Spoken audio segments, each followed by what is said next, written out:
Inside the mailbox were bills from 7 years ago, marked urgent, open immediately.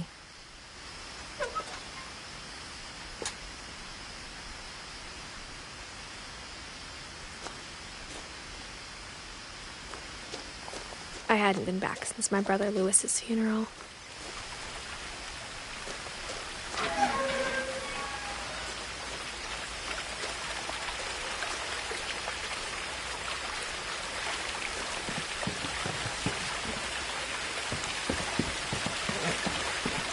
In her will, my mother left me a key, but didn't tell me what it unlocked. Maybe she thought I'd know. Or she thought that the mystery would be enough to bring me back.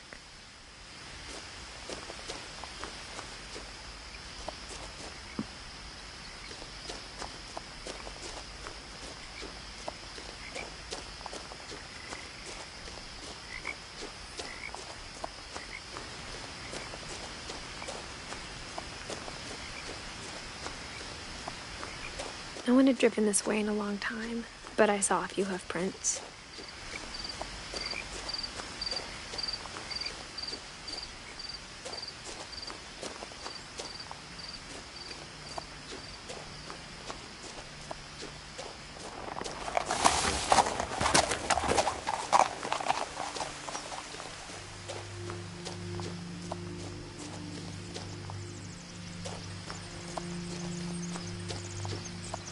The truth is, even after I inherited the house, I never thought I'd come back to it. But now I had questions about my family that only the house knew the answers to.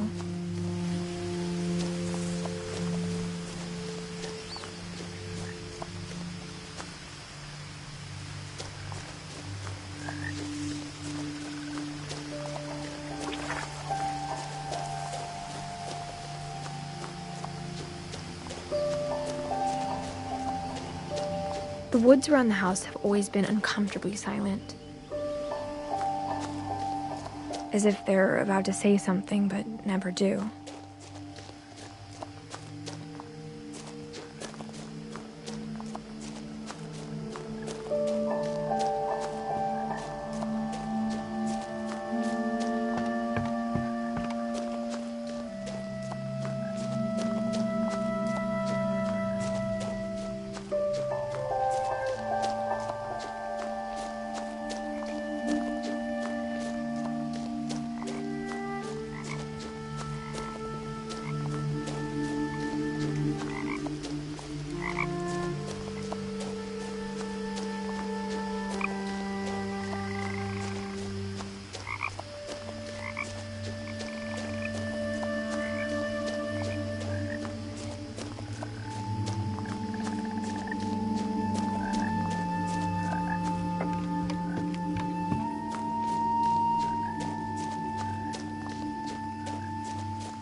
The house was exactly like I remembered it, the way I'd been dreaming about it.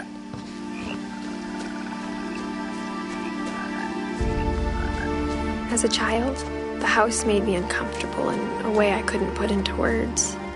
Now, as a 17-year-old, I knew exactly what those words were. I was afraid of the house.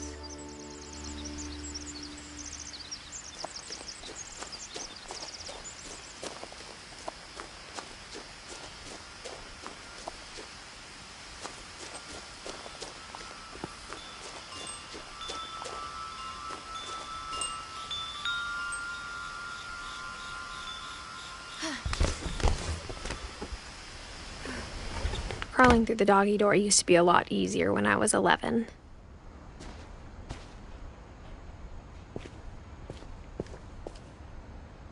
The power had been turned off the night we left.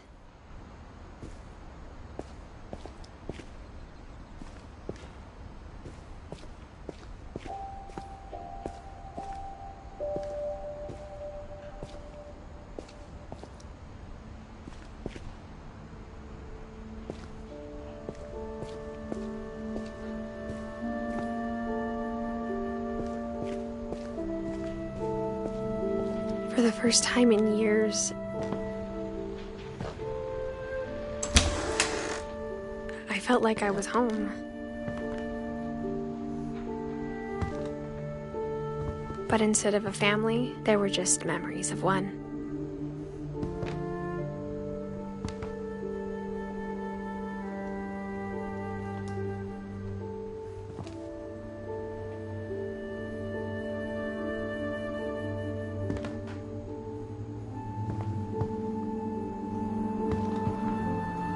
Like how only one restaurant would deliver to our house, so we had Chinese a lot.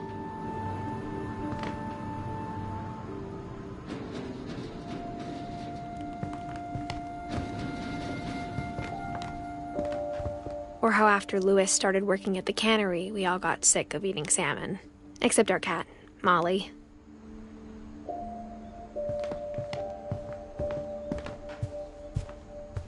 The table was still a wreck from the night we left.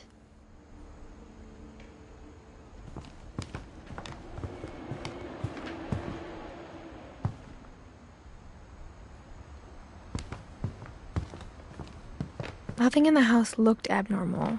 There was just too much of it, like a smile with too many teeth.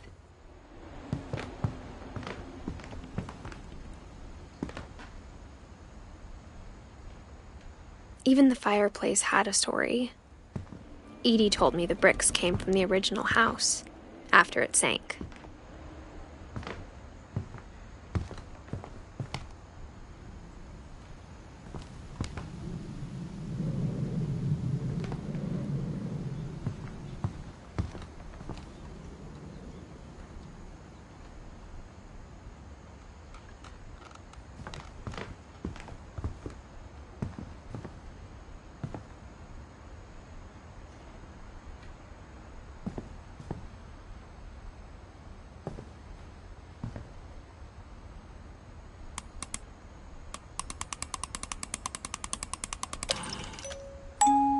Great-Grandpa Sven built a music box for Barbara, along with the rest of the house.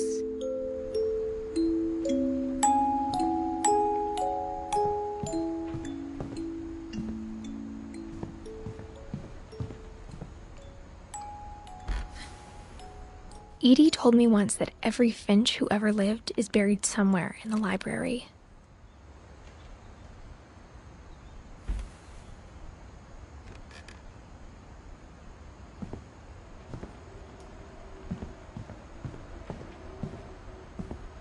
My mom wasn't much of an optimist, but she never stopped believing that my brother Milton was alive.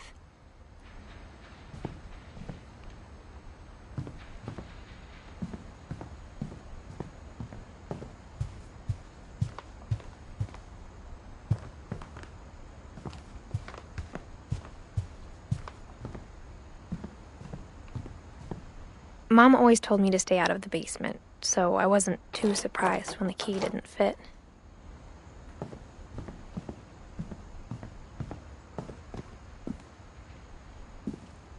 After Milton disappeared, Mom sealed up all the bedrooms.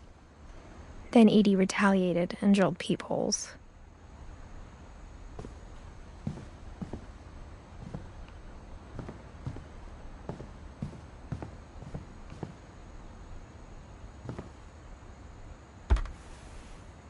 The last time I was in Edith Sr.'s room, I was 10 and she was painting my portrait.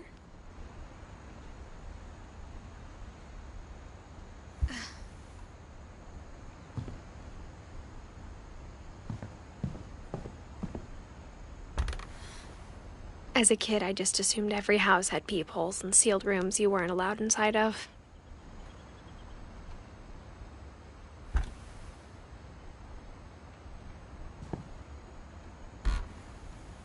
My Grandpa Sam spent 7 years sharing a room with his dead brother, Calvin.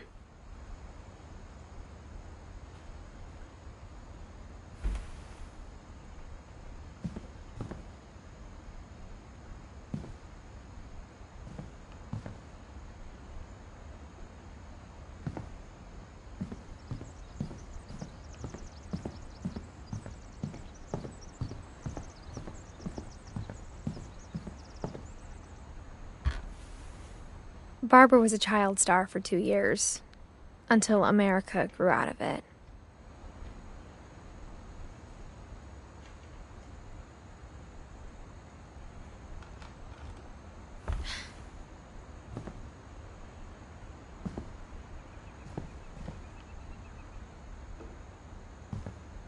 Whenever people ask me about my family, the first thing they always want to know about is Barbara.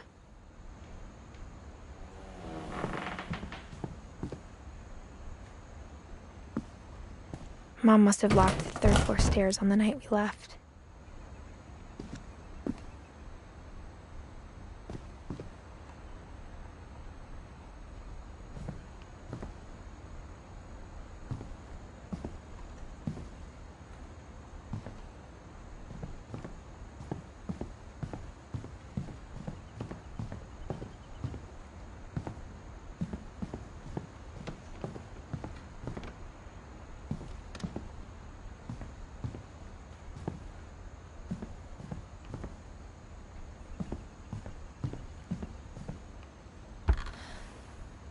Molly always seemed like a girl I could imagine being friends with, if she hadn't died in 1947.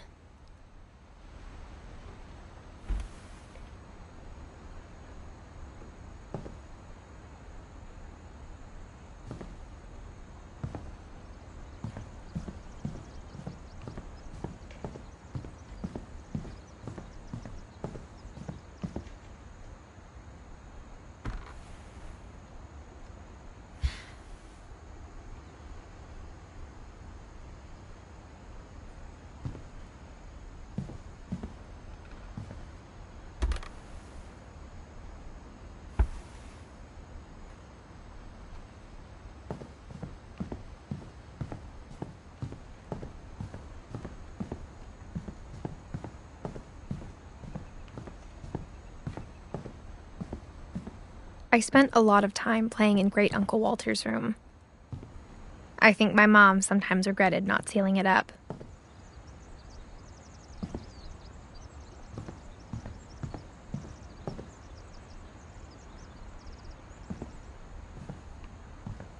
Lewis told me there were secret passages, but I never believed him.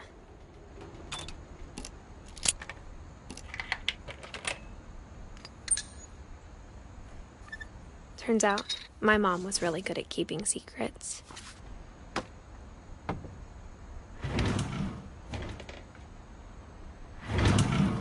Now it was time to find out what my mom had been afraid of.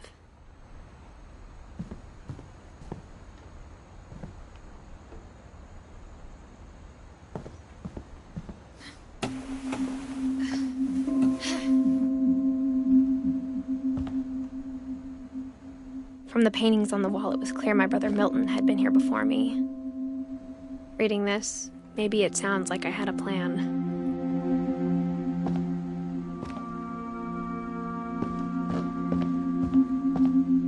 But I had no idea what was behind that door.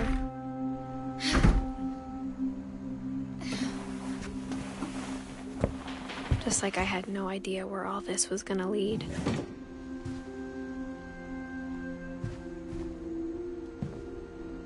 I grew up looking at Molly's room through the peephole.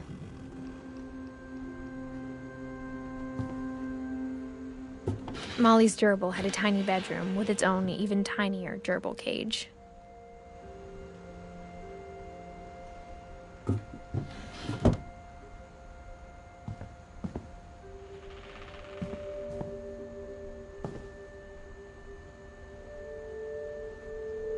Being inside for the first time, I felt like I'd stepped behind a painting.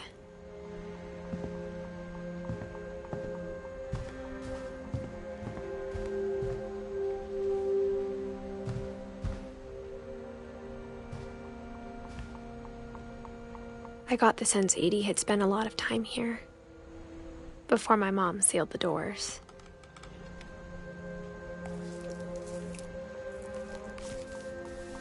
December 13th, 1947. Dear Diary, I'll be gone soon, but I wanted to tell somebody about what's gonna happen. It started when Mom sent me to bed without dinner. I woke up and I was starving, so I looked around for something to eat. The gerbil food was dry, but I didn't mind it.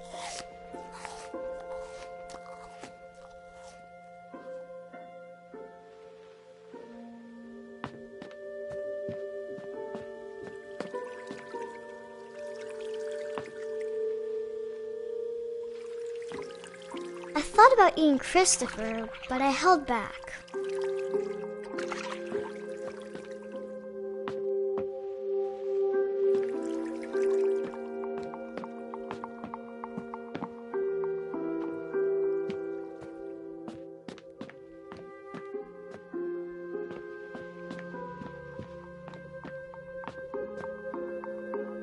My Halloween candy was all gone. Mom, can I come out now? Sweetheart, it's late. Go to sleep.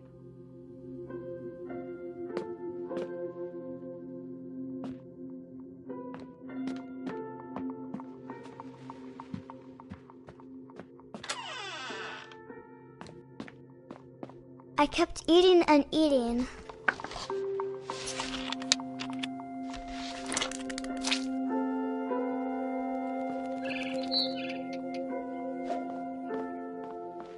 I ate a lot of things that night.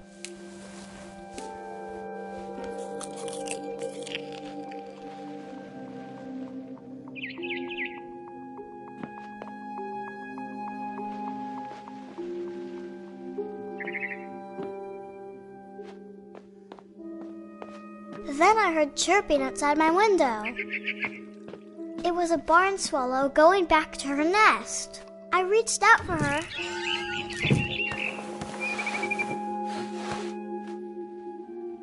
And suddenly, I was a cat.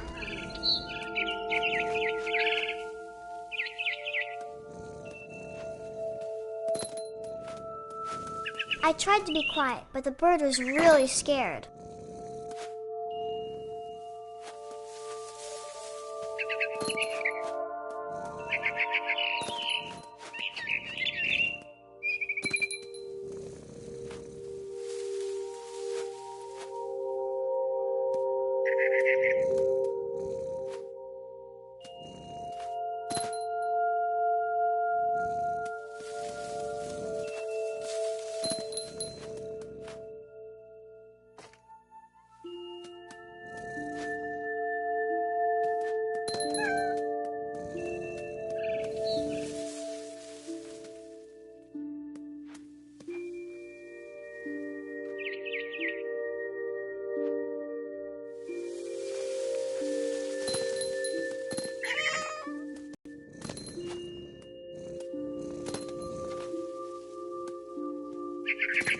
Mom and Dad didn't even look at me.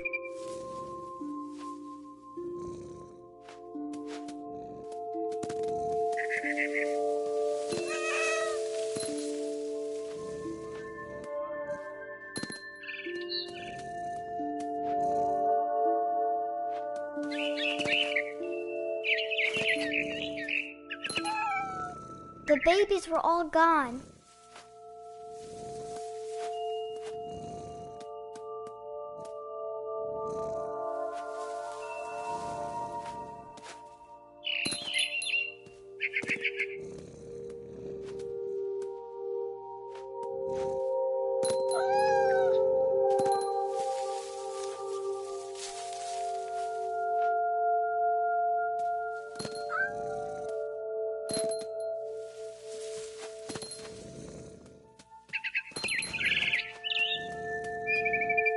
I jumped and I almost got her.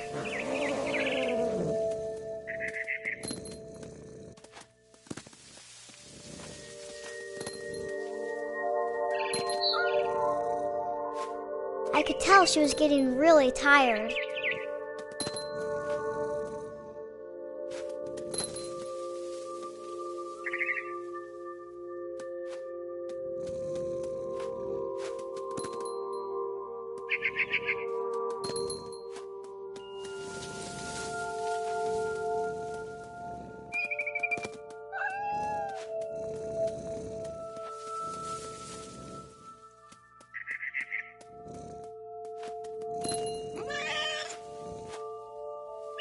And now I was up in the big tree. I promised Dad I wouldn't climb it anymore. All I cared about was eating that mama bird.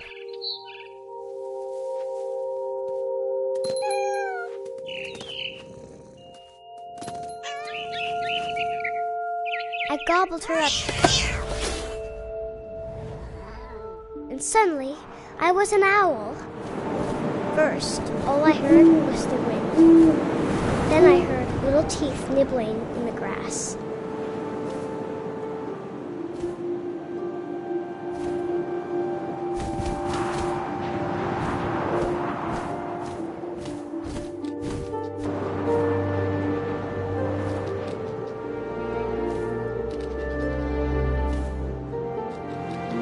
Rabbits.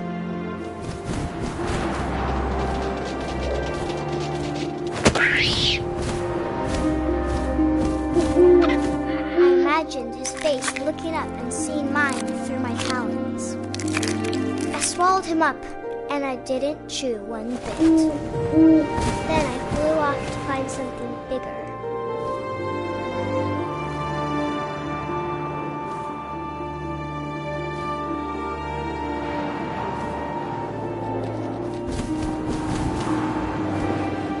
A mama rabbit.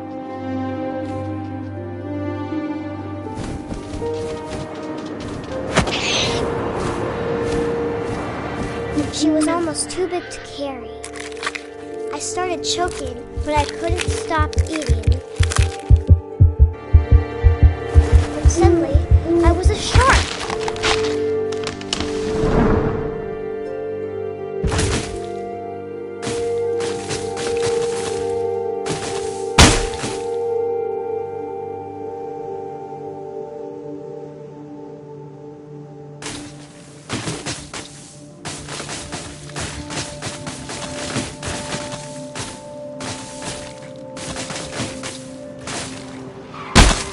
I rolled off a cliff and into the ocean.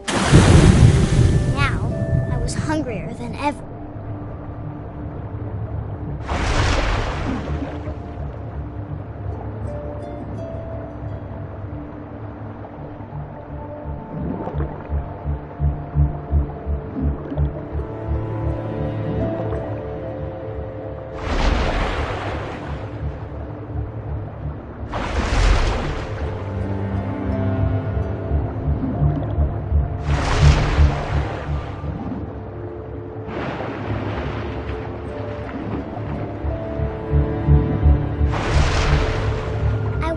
Fat, juicy seals.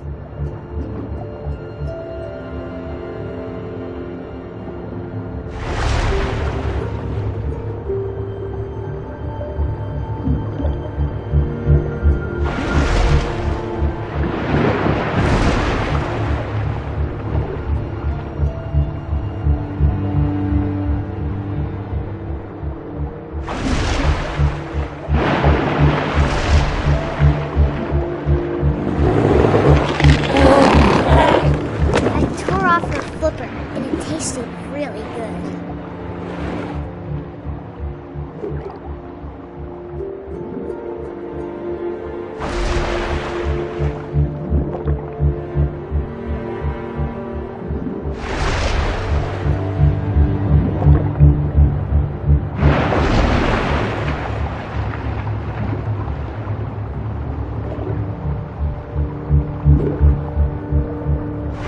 Grabbed on tight.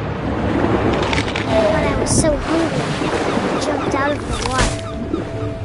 When I opened my eyes, everything had changed.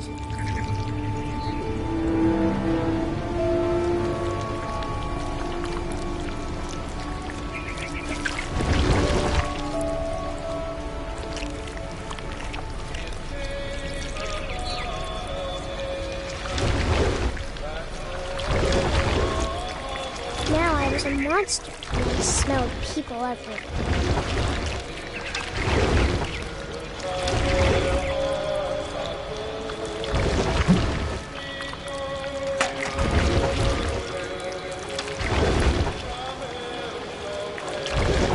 I was big, but I moved real quiet.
Just the water he smelt something new, something I had to have, so I swam towards it.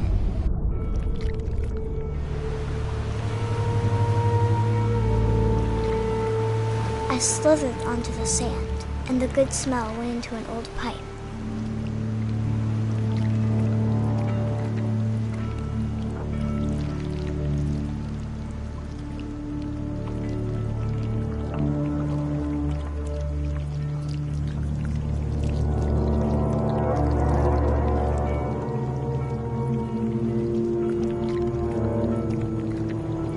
I got closer and closer.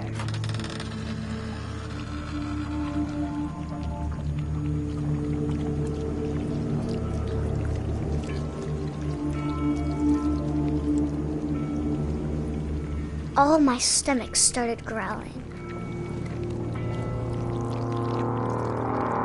And suddenly, I was me again. I held my breath for a long time, but I couldn't hear anything. I think it's waiting for me to fall asleep. But it's not going to wait much longer. It needs to feed, and we both know I will be delicious.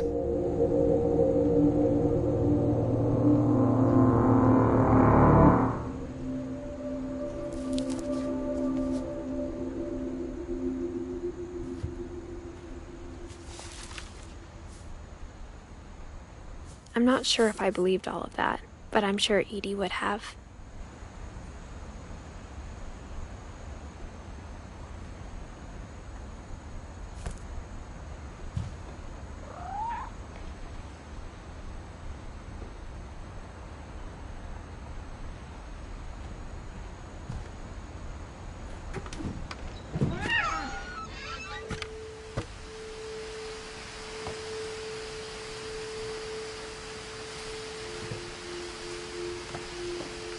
This will be obvious later, but my mom never told me any of these stories. Edie would have, but Mom didn't like bringing up the past. Though, when we adopted a stray kitten, she was the one who named it Molly.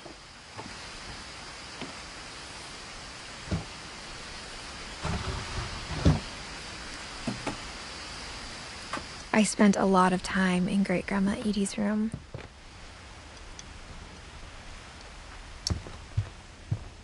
Her room was like a museum.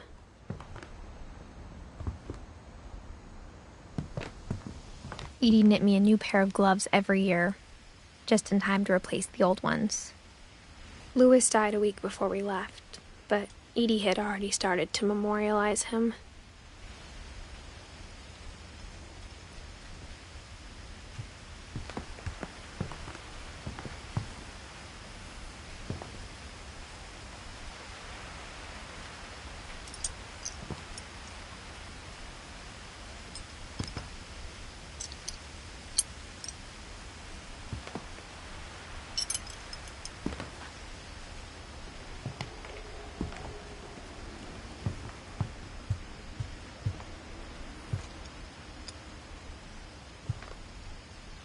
One summer, they evacuated the island, but Edie refused to go.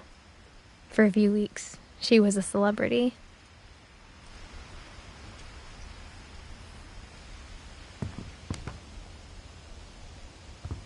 When Edie told people Sven was killed by a dragon, she could also have said he was building a dragon-shaped slide that collapsed. She could have, but she didn't.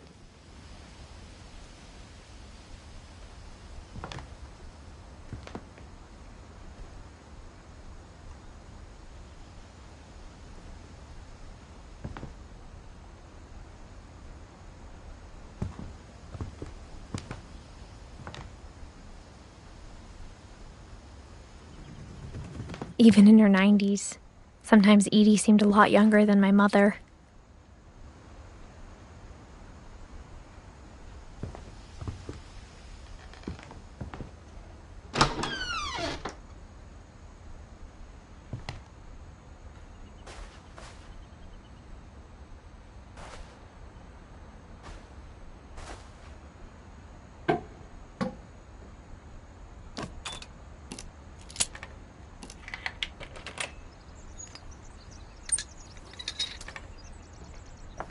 There's a secret in this bathroom. It's in the last place you would look. It isn't in the cupboard.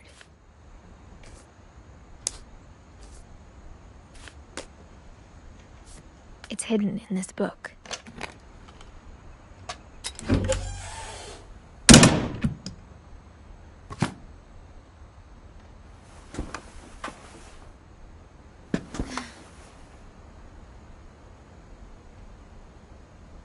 Sven gave Sam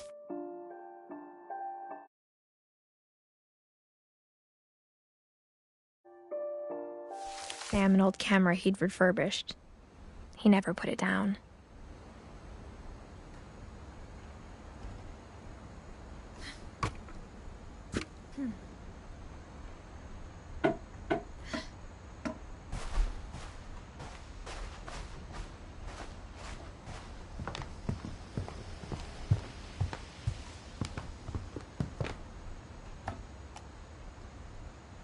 For 500 years, the Finches have been famous throughout Norway for their fortune and misfortune.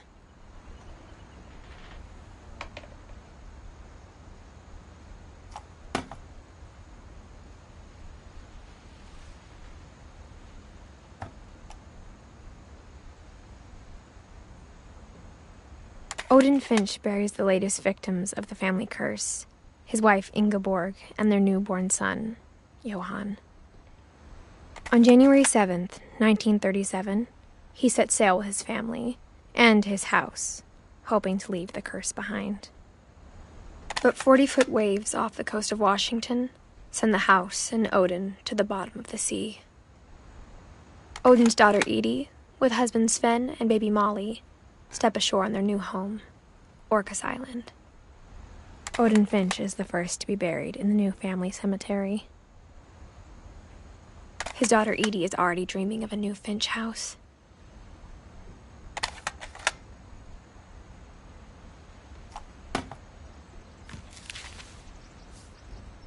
Whatever's wrong with this family, it goes back a long ways.